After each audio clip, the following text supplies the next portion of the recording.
What's up, my nerd herd? Nada mucho, Jaco. That rhymed. I'm Jaco. Yeah, I'm Justice. And today we're on our Gold 3D printing badge. That's right. We should be able to 3D print at the end of this badge, which is so exciting.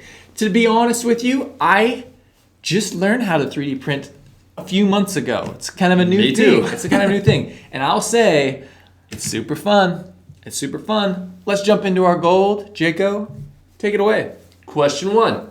Which of these is a popular 3D printing file type? File types. Yes. So 3D print models use .stl. .stl is a popular 3D printing file type. So .stl. That's right. Question 2. What does .stl stand for? It's a fun thing to say because it's a little bit of a tongue twister. All right. It's the standard tessellation. Oh, I told you it was a tongue twister. Ready? Here we go. Standard tessellation language. Tessellation. I nailed it that second time. Segundo. Question 3.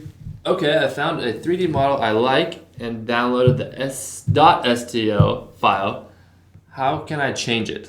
Yeah, so now that we found one that we think is super cool, super nerdy, we can actually, import it into our 3D modeling software, right? We can import or open it in our 3D modeling software, and we can kind of tweak it a little bit. We can change it to, maybe add some text or, add a little like keychain portion, A little birthday hat on Pikachu.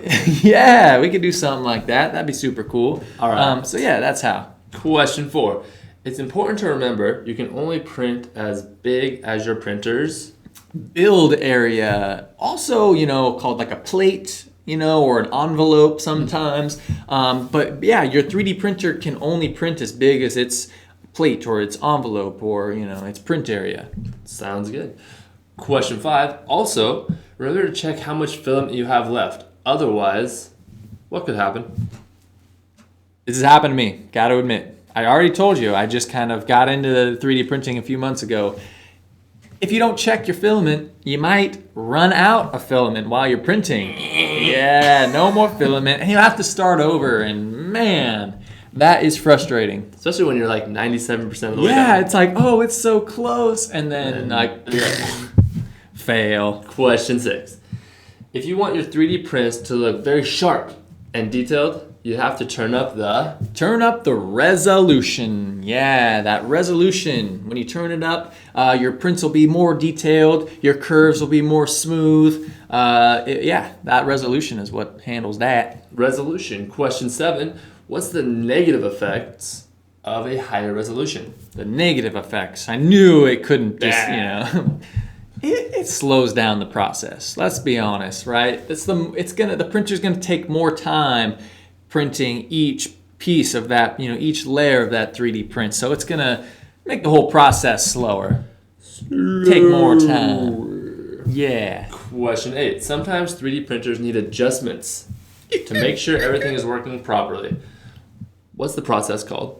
Right, so 3D printers have to go through the calibration process from time to time. Calibration, celebration. That's right. Celebration, California celebration, a calibration. Yeah, a celebration in California. Calibration. Calibration, yeah. So it actually, kind of goes all one way, goes all another way, goes up, goes down, and it kind of, figures out where it's at. So when it's printing, it will, print in the right spot and, get all of its adjustments shaken out.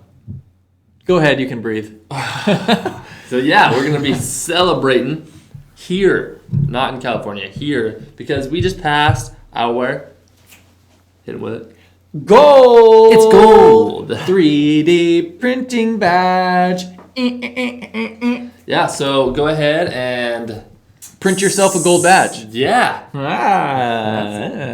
Well, I guess they gotta go. Take the quiz first. That's right. Skedaddle on out of here slowly, please. And best of luck on your quiz taken. And we'll see you next time. I'm Jaco. And I'm Justice. And you guys stay Awesome. That's right, and we'll smell you later, stink butts.